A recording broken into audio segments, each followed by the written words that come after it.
ክዳን ጸላዕትን ኤርትራዊ ጭውነትን ደራሲ ሹሞንዲ ኹባ ሚካኤል ኣንባቢ ሳሙኤል ገብረአዶናይ ኣፍራዪ ሃገራዊ ማሕበር መንእሰያትን ተምሃሮን ኤርትራ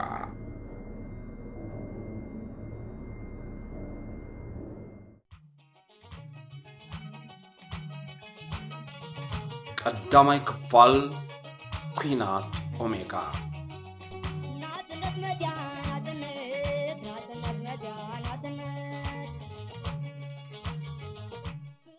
ካልኣይ አብዮታዊ ሰራዊት ካብ ሰራዊት ህዝባዊ ግንባር ምሕረት ክልምን ሕጂ ኮይኑ ተራእየኒ ዘስተማረኸ ወገኑ ከም ጠለበጊዕ ኮብኪቡ ክሃድም ዝፈተነ ኣበጻምዕ በረኻ ክረግፍ ዝነኣሰን ዝዓበየን ህዝቢ ኤርትራ ንኣያታቱ ኣብሻታቱ ኣሓቱ ኣሕዋቱን ደቁን ተጋደልቲ ንምቕባል ዕምባባ እናነፀገ ፊዮሪ ኣብ ኢዱ ጨቢጡ ናብ ቅርዓት ዓድን ብሎኮታትን ክጎይ ብሰንኪ እርጋን ሕርሰ ጥንሲ ሕማምን ካልእን ከም ቃሕታኡ ክጎይ ዘይከኣለ ድማ ማዕጾ ገዛ ከፊቱ ኣብ ድርኩኺት ቤቱ ይጽበ ብኣንጻሩ ድማ እቲ ክስዋዕ እምበር ብህይወቱ ክምለስ ሓሲቡ ትጽቢት ገይሩ ዘይፈልጥ ተጋዳላይ ሓድሽ ትጽቢት ከፍልቕ ጀመረ ገጹ ደቁ ሰበይቱ ኣሕዋቱ ኣሓቱን ወለዱን ክርኢ ከምቲ ድምፃዊ ስቲፋኖስ አብርሃም ዘማች ዝበሎ እቲ ጎላጉል ዘዕበየኒ ከም ቀደሙ ደኾኒ ጸንሐኒ እናሓሰበ ናብታን ዓመታት ዝተፈልያ ጎጆ ክበጽሕ ዝጀመረ ዝበዝሕ ተጋዳላይ ወሰን ዓድን ቀጽሪ ቤቱን ኣብ ዝበጽሓሉ ግን ነቲ መሬት ብምልኣት ይረግጾ ኣይነበረን ስድራ ቤታት ጽዋዓት ዳሃይ ደቆም ንምሕታት ክዓግዎ ምዃኖም እናተራእዮ ንግዚኡ እንታይ ዝብል ፈጠራዊ መልሲ ክህብ ከም ዘለዎ ንምንጻር ኣብ ወጥሪ ሓሳብ ይኣቱ ሓደ ክልተ ገርህኛታት ድማ ቤት ስድራኡን ወለዱን ከምቲ ቀደም ዝገደፎ ምስትዕናኡ ዘሎ እናመሰሎ ግርህ ኢሉ መረባ ገዝኡ ይረግጽ እሞ ኣንጻር ትጽቢቱ ኣሕዛኒ ነገር ይጸንሖ ካብ ስድራ ቤት ወለዱ ኾነ መቕርቡ ገለ ብሰበብ ፖለቲካ ዝተረሸኑ ንገለን ከዓ ካብዛ ዓለም ብሕማም ተፈልዮም ጽንሕዎም ሂደት ተጋደልቲ ኣይነበሩን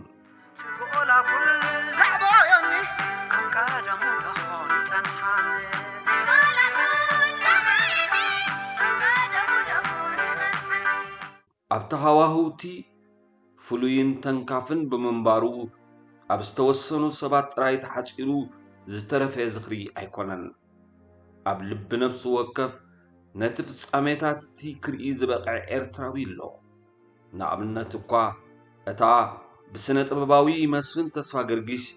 ማዕበል እትድረፍን ሳሙኤል ገብረአዶናይ ዝደረሳ ግጥሚ ወለዲ ትብል ዜማ ነቲ ህሞቲ ትገልጽ ስለ ዝኾነት ብርግጽ ደራሲ ትዕዝብቱን ጠብላሕቱን ክትከውን ኣለዋ ተደናጊረ እምበር ምልላይ ስኢነኩም ገጽኩም ተለዊጡ እምብዛ ኣሪኩም ሕንቕንቕ ኢሉኒ በርቲዑ ናፍቖተይ መልክዕኩም ስርኣኹ ፍትዋት ወለደይ ቀደመየ ተፈልየ ኣብ ሳሕል ጎቢዜ ኣደዋይ ብድሓንኪ እርጋን ቦታ ከይሓዘ ከምዚ ሕጂ ከይሰየብኪ ከለኺ ምስ ቁንጅና ክትነብዒ ገዲፈኪ ክጸርግ ንዋና ማሕዘልኪ ዘኪረዮ ዝደቀስ ኩሉ ማእሲ ሕቑፎኺ ተራእኒ ዝማመቕ ኩሉ ልብሲ ሸምጊልካ እምበር ኣቦይ ጽኒሕካኒ ምስ ምርኩስ ንእስነትካ ሃጢሙ ኣቋሪጽካ ካብ ማሕረስ ግዜ እርጋንካ ከይተቐበልኩ ፍጹም ከይብረኽኹኻ ባህልኪ ሕሊፍካዮ ንምሉእ ዕድሜኻ ዕዒንትኻ ድኺሙ ንየለለኻ መልክዒ ኣይምፈለጥካንን ነርካ እንተዘይነግረካ ስመይ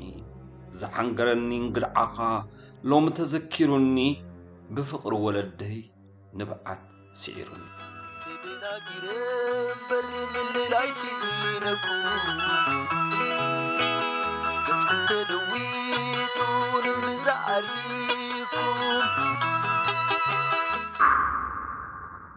ዜማ ማዕበል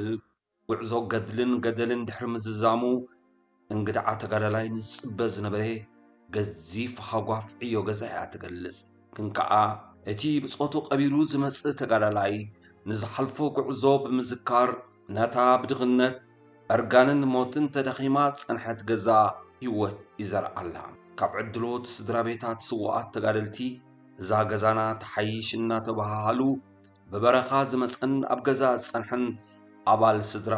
ሓድሕዱ ይጸናናዕ። እቲ ሓቂ ንሱ እዩ ነይሩ። ድሕሪ ውሉድን ወላድን ምትእኽኻብ ኣብ ጽላል ናጽነቶም ቁስሎም ክሕውዩ ከም ዝኾኑ ስለ ዝርድኡ ብገዚፍ ተስፋ ይድበሱ። እተን 45 ደቀን መባእ ናጽነት ዝኸፈላ ገና መዋድቆ ስውኣት ደቀን ብወግዒ ዘይተነግራ ስድራ ቤታት ግን ትጽቢተን መዓልታት ክውስኽ ምስ ጀመረ ናብ ከቢድ ሰቕጢ ክሽመማ ጀመራ። ዋላ እኳ በቲ ዝተረኽበ ናጽነት ሕጉሳት እንተኾና ግን ብዘይ ምቕሊ ምስ ተረፋ ኣዝዩ ኸበደን። መስዋእቲ ንተጋዳላይ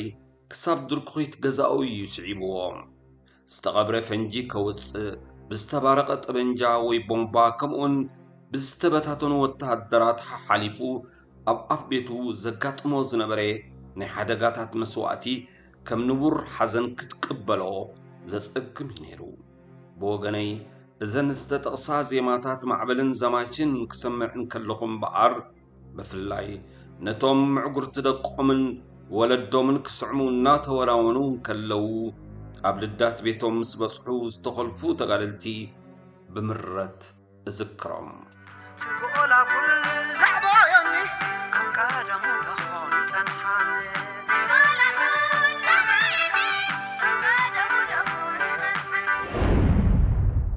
ካብ ከባቢ ማእከል ከተማ ብእግሬ ተበጊሴ ክሳብ ኣብ ቀጽሪ ማዓስከር ደንደን ዝበጽሕ ድማ ኣብ ዝኽሪ ዕለተ ነጻነት ስለ ዝጠሓልኩ ኣይተፈለጠንን። ብፍላይ ኣብ ዝኽሪ ተጋዳላይ ዳንኤል ወዲ መስርዒ ኣብ ግዜ ናጽነት ዝረኣኽቦ ፍጻሜታት እምብዛ ብዙሕ እኳ እንተነበረ ኣምሳያኡ ግን ብዝኽሪ ዳንኤል ተሓሊኸ በይነይ እናውጓዕኩ ከይተፈለጠኒ ገዛየ ኣተኹ። እቲ ፍጻሜ ኣብ ኣስመራ ፎርቶ እዩ። ኣብዚ እዋን እዚ ህንፃ ሚኒስትሪ ዜና ኮይኑ ተቐይሩ ኣሎ። ሓንቲ ንሂጓይ ሕብሪ ቁርበትን ትርር ዝበለ ኣፍንጫን ትውንን መንእሰይ ተጋዳሊት ናብታ መስርዕና ዝነበረትላ መዕረፊት ቦታ መጸት። ታህዋኽ ብዝተሓወሶ ኣሳጉማያ ቀሪባትና ሰላማት መርሓባ ዳንኤል ኣለዶ? የለን ናበይ ከይዱ? ክዳውንቱ ክሓፅብ ኣርፊዱ ሕጂ ግን ንሕና እውን ሲኢናዮ ኣሎና ናበይ ከም ዘበለ ይፈለጥናን። እታ ጓል ብመልሰይ ኣይዓግበትን። ብዒንታ ኣብቲ ከባቢ ክትፍትሾ ጀመረት። እግራ ሓዊሳ እውን ኮለለት። እንደገና ናባና ተመልሰት እሞ ዋ ናበይ ዳ ወዲ ከይዱ ብምባል ኣሕጠጠየት። ኣብ መወዳእታ ኸዓ እሞ ድሓን ምስ መጸ ግን ገብርኤላ መኪና ስለ ዘይረኸበት ንዓዳ ሓሊፋ ኣላ።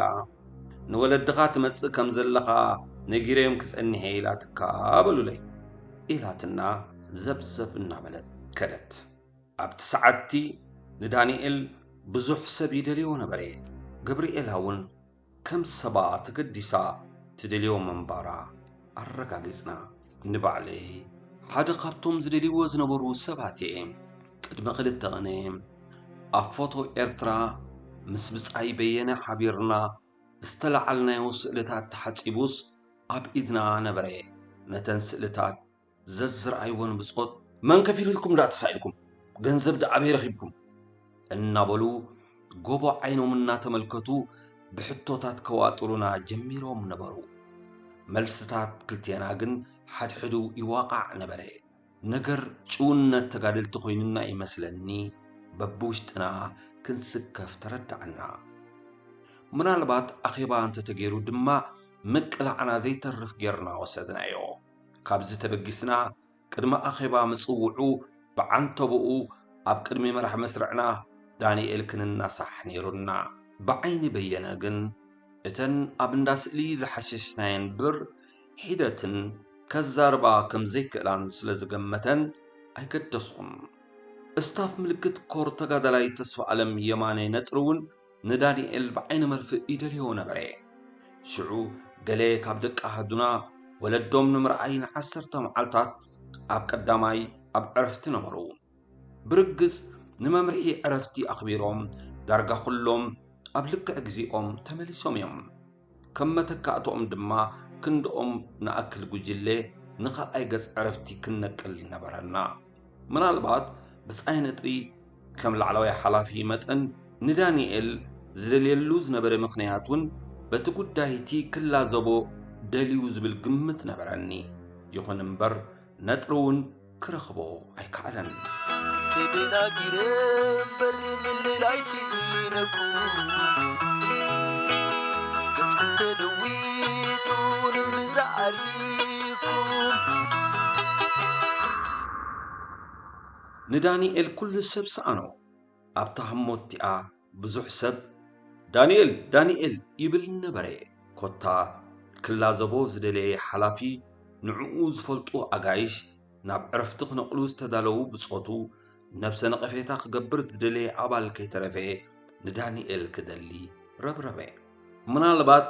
قدم قبرئيلا نعد حليفو خيبال عدقو يخون سانتو كابت زقمتو بوتا أيتلعلن اتن حاتيبو أبسلكي سطحن كداونتون زنبرن تقلي هافيفو نقيتن يرايا أمبزا فقويسن بالنفاس بلبل كبلا خلوا بجاهم فقدوني زبلا خاز اللوا يمسلا حكي حيش بوغني دانيئل هندبت بمسوارو تقري منبر أيتشاقلكن بصوتي جن أنا زي قمتكو حساب كتنتنو جمرو أبتصلاي عسكرلو زنبر مع عسكر سلا زنبرنا منالبات تحبيهم تصنحوا والتهدرات حدقا ودي أمو خيكونو حدي كابترت أريهم نبري أبتغزيتي فورتو بالسدرابيتات والتهدرات إثيوبيا زمل نبري زبزحو خبأتهم بمندق كابتسرحن العلي بزينغون تشكان أبسترقعون استندقون غزاوتي ينورو نبرو اتن أما أكلنا زنكسعصا أنستن أمانغونا قصص أوتو من إسيات بمولقوم سدرابيتات سراويت إثيوبيا أما أكل سدرابيتات تسألرتنا والتهدرات بمنبارنا ستتانا وحساي نبرن بوحدو كاميتي حدين حمقنا زعتق كركب يخئليو نعمنت اتي أما عسكر زنبري استمارك نبرت وساريو زيفلت كل عال جميرو نبري بزن كالق مخنياتن كا انتلاي نتن انقدوت حيزن كاب قدام زمس أنا زنبرا عديتات ناوشت مئتاو كنكلكلن بموسان سقطتانا خنوحس تنكسعسنا كنا تكبرو متجمرنا قن أبس أحتنا ألوتاو سمعيت فتري شعوخ أبس أحتنا استسمعت رعان بفلايك ألاتني حنت عدي قنا أبسنا دي أمري مسرح سلو نسا كابتن أبتما أصود دويلن نابتما عسكرنا نمئتاو زلمنا زنبرا أديتات نبرات ربريبا قد خوينا دحرنا ويح مصباي سمع عسكا معاري كتبل سمعيت وسيخا كتزارب جمرت أنستتم كمبعونا تصنحوا والتهدرات أما أكلكم كينن عندرا أديتاتكم نخل كللو مخنيات كي نايمن تنيو مسحق شرافات كتقبرنا اتأغلى ما يناس تقبلنا لا كتب العماررت انتغني ولا نت انقدوت ندحريت تزي ملسنايو هزب مئتاوغن دو أبلنايو من البات اتقصيلو استوسري ناي تفتش الشقومتي مسوار دانيئل زت أساسرن تنيرو رقص أنيا يكونكن مشت دانيئل نايزتقف على علاد اتي سدرابيتات وتهدرات زنبرلو مع عسكر تفتشي أمانغو سدرابيتاتهم تدبيقهم صلحو شوعات وتهدرات تتلغيقهم نقدام سلزوز وقعا تقالعو دانيئل جن أب كل خبابي تدليو شتا ماي كوني تدرر إلكا ملس زي ترقبلو حنك ليتي كنفتحون مسكبيت قد الحدرنا أسر موادقو بسقينا نمركاب قدن قال نقر كقبر نيرو كل مدباتنا بمون زافون أبديق زبلي حدش دحساس أتنا